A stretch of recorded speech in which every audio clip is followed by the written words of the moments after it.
Hello दोस्तों। तो पेट का नोटिफिकेशन आ चुका है, 27 तारीख से इसका फॉर्म भरा जा रहा है। तो आज उसी के बारे में थोड़ी बात करते हैं। देखिए, जैसे आपका पेट का फॉर्म आ चुका है, इसकी जो स्टार्टिंग डेट है वो 28 जून से है। अंतिम डेट से जो है वो 27 जुलाई है।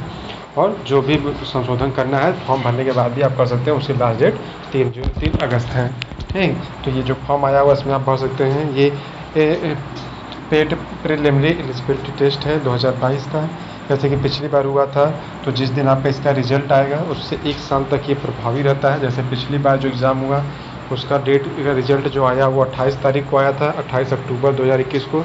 इसलिए उसका जो लिमिट है, जो जिस तक वो प्रभावी है, जिस तक उसकी एडमिट कार्ड नंबर आपका अप्रूव रहेगा, वो डेट होती है 27 अक्टूबर 2022 तक। उसके पहले अगर कोई वैकेंसी में पेट मांगेगा तो आप पुराना वाला यूज करेंगे, उसके बाद वो प्रभावहीन हो जाएगा, उसकी ज़रूरत ख़त्म हो जाएगी। ठीक, और बहुत सारे एग्ज़ामों में जितने UP PCS, UP triple SC के एग्ज़ाम हैं, जैसे समूह ख, group B and group C के सभी नौकरियों में सीधी भर्ती जहां होते एग्ज़ाम के जरिए, जिनके अंदर सचिवालय के पद हैं, राज्य सरकार के द्वारा बनाए हैं, नगर निगम है, बोर्ड है, ये सभी जो पद हैं इसमें पेट की अनिवार्यता कर दी गई है। जैसा अभी आप लोगों ने देखा लेखपाल में हुआ और यूपीएसआई में हुआ, तो ये अब नेसेसरी हो चुका है। तो अगर आपको स्टेट गवर्नमेंट जॉब में है, बी और सी की जॉब लेनी है, तो आप ज़रूर फॉर्म भरिए और देना है। ये सबको, हर कोई दे रहा है इस एग्ज़ाम को। ठीक, तो इस तरह से है ये ग्रेड पूरा दिया हुआ। आप नोटिफिकेशन को अपने से भी देख लीजिएगा, वैसे भी मैं जूम कर दिया है तो दिख रहा होगा पूरा। ठीक, तो ये अच्छी खासी सिचुएशन में उत्तर प्रदेश अधीनस्थ सेवा चयन आयोग अधिनियम, तो यूपी ट्रिपल एससी है, सिंपल सा। और इसमें जो चीज़ है, ये हमें सिर्फ और सिर्फ ऑनलाइन फॉर्म भरा जाएगा, ऑफलाइन की कोई जगह नहीं है। और दूसरी बात, आवेदन करने के जो 4 तरह के चरण हैं। पहला है आप कैंडिडेट रजिस्ट्रेशन करेंगे, जिसमें अपना नाम, पापा का नाम, mother's name, email ID, mobile number डालेंगे। फिर आपका आती फ़ोटो और हस्ताक्षर को, ठीक, वो दोनों आप अपलोड करेंगे। फिर आप फॉर्म का पूरा हिस्सा भरेंगे, पूरा गांव का पता, कितना हायर स्टडीज़ है आपकी, कितना नंबर पाए, वो सब कुछ आप भरेंगे। फिर आप फीस देंगे और फिर फॉर्म सबमिट कर देंगे। ठीक, और फॉर्म को प्रिंट आउट निकाल लीजिए, या अगर मोबाइल से करें तो मोबाइल में सिर्फ उसको PDF बना के सेव कर लीजिए, क्योंकि ज़रूरत नहीं पड़ती नहीं है। तो क्या ज़रूरत है उसको 10 रुपये निकाल के 20 रुपये लगा करके प्रिंट आउट निकलवाने की। ठीक, जो कैंडिडेट रजिस्ट्रेशन है उसकी स्लिप ध्यान निकाल लीजिएगा, उसमें कैंडिडेट रजिस्ट्रेशन नंबर होगा, उसी को आगे हम यूज करते हैं, वही मेन होता है। इसीलिए एप्लीकेशन फॉर्म की अगर ज़रूरत पड़ती है तो ध्यान रखिएगा।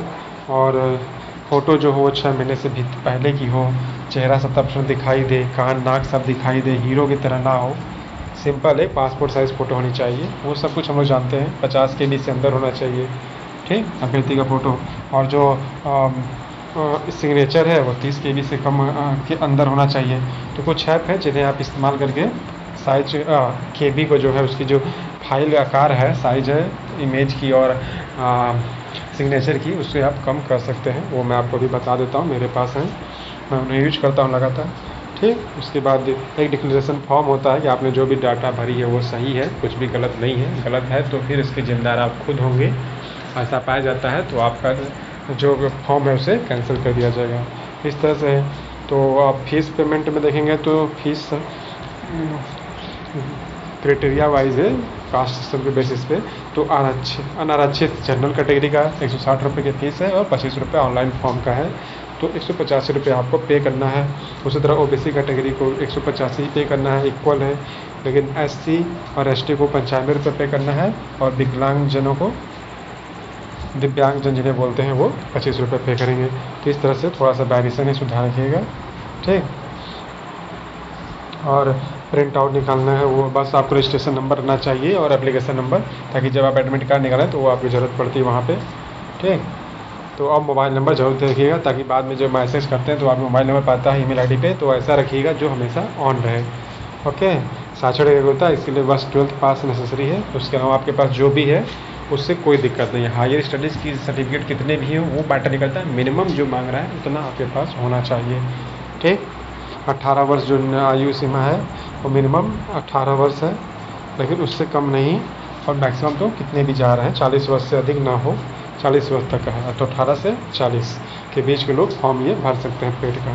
ठीक, और ये देखिए आरक्षण वाला जो स्थिति है वो पूरा अनुमान है, जैसा भी है उस तरह से आपको प्रोवाइड किया जाएगा, तो उसकी तो ज़रूरत पड़ती नहीं है, क्योंकि ये तो सिर्फ एग्ज़ाम देंगे, उसके बेसिस पे रिजल्ट डिक्लेयर कर देंगे और नंबर वाइज फिर जो वैकेंसी आएगी तो उसमें कहेंगे कि हम इतने नंबर तक वालों को सेलेक्ट करेंगे और लोग ऐसे डिस्क्वालीफाई हो जाएंगे।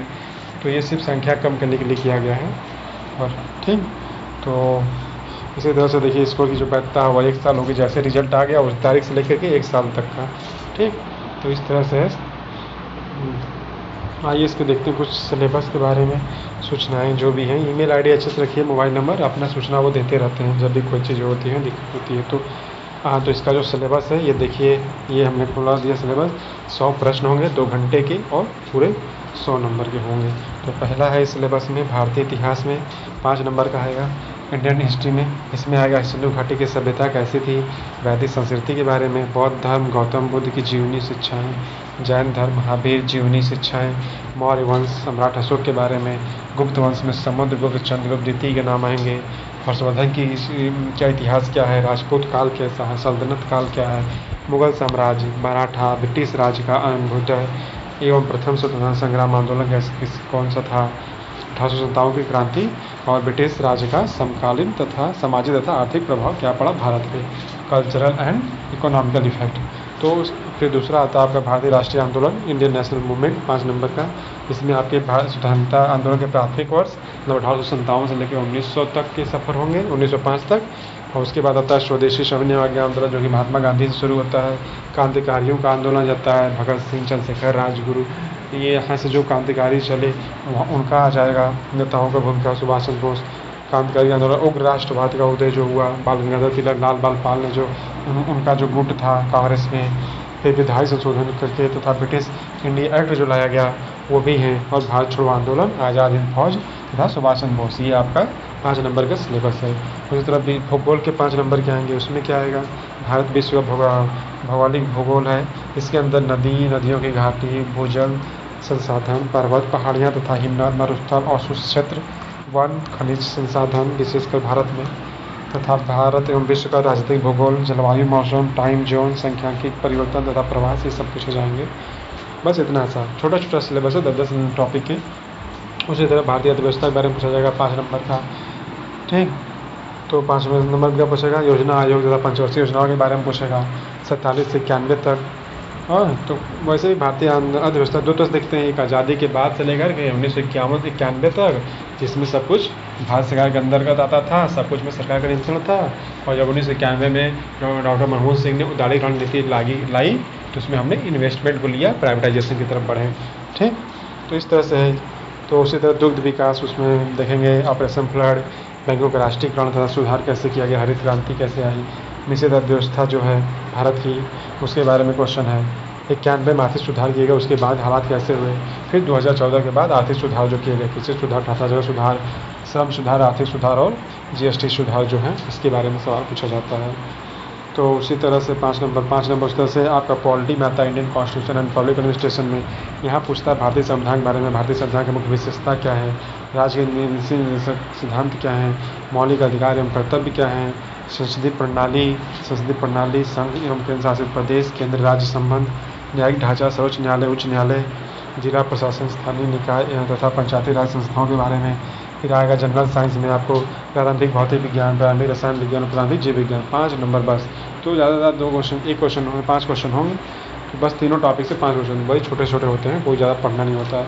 उसी तरह गणित में आएगा एलिमेंट्री मैथमेटिक्स में, पूर्ण संख्या क्या है, भिन्न क्या है, दशमलव, प्रतिष्ठा, वर्गमूल, वर्ग, घातांक, घात, औसत, यहाँ से 5 नंबर आ जाएंगे। बस इतना ही 5 टॉपिक, ज़्यादा कुछ नहीं पढ़ना। ये नहीं कि मोल्टी से ले लें आर एस शर्मा लगाने किताबों को, बस ये 5 टॉपिक, ज़्यादा कुछ नहीं। ठीक, उसी तरह से हिंदी की 5 नंबर हैं, संधि, विलोम शब्द, पर्यायवाची वाक्यांशों के लिए शब्द, लिंग, संस्कृत विभिन्नार्थक शब्द, मुहावरे, लोकोक्तियाँ, सामान्य शुद्धियाँ, लेखक रचनाएँ, गद्य और पद्य में। तो ये हिंदी के 5 नंबर। इस तरह अंग्रेजी में, जनरल इंग्लिश में, हिंदी व्याकरण, अपठित गद्यांश पर आधारित प्रश्न। ठीक, तो और फिर लॉजिक और रीजनिंग आ जाती है आपका, बृहद और लघु, क्रम और रैंकिंग, संबंध, ठीक, कारण और प्रभाव, कोडिंग, डिकोडिंग और निगमनात्मक तर्क, कथन, विश्लेषण और निर्णय। ठीक, और करंट अफेयर से 10 नंबर करंट अफेयर होगा और 10 नंबर का जनरल अवेयरनेस होगा। ठीक, तो भारतीय पड़ोसी देश कौन से हैं? जनरल अलायंस में क्या पूछेगा? भारतीय पड़ोसी देश, देश, राजधानी और मुद्रा, भारत राज्य के राज्य तथा केंद्र शासित प्रदेश, भारतीय पर्यटन स्थल, भारत एवं विश्व के खेल, भारतीय अनुसंधान संगठन, प्रसिद्ध पुस्तकें और लेखक, पुस्तक एवं विजेता, जलवायु परिवर्तन एवं पर्यावरण 10 नंबर। ठीक, तो ये आएंगे आपके जनरल अवेयरनेस में, समाज सामान्य जागरूकता में। फिर आता है अपठित हिंदी गद्यांश, विवेचन तथा विश्लेषण पे 2 गद्यांश होंगे, उन पे 5 क्वेश्चन होंगे 10 नंबर के, आप आराम से कर लेंगे उसको। बस वही गद्यांश लिखे रहेंगे, 4 नीचे क्वेश्चन होंगे, उनको आप एक्सप्लेन करेंगे कि हाँ यहाँ से इसका क्या बोल रहा है। जो जैसे ग्राफ की व्याख्या दिया रहेगा 10 नंबर का, तालिका की व्याख्या रहती है 10 नंबर का।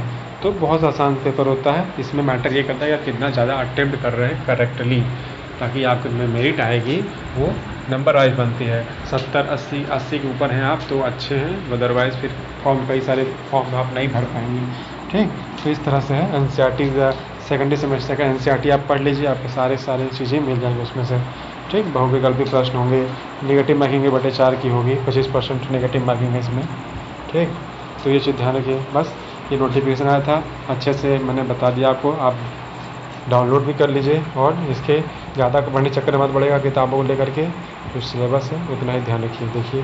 ठीक, तो इस तरह से आप देख लीजिए, और all the best for your exam, all the best for your journey. Thank you for listening us. Okay, bye.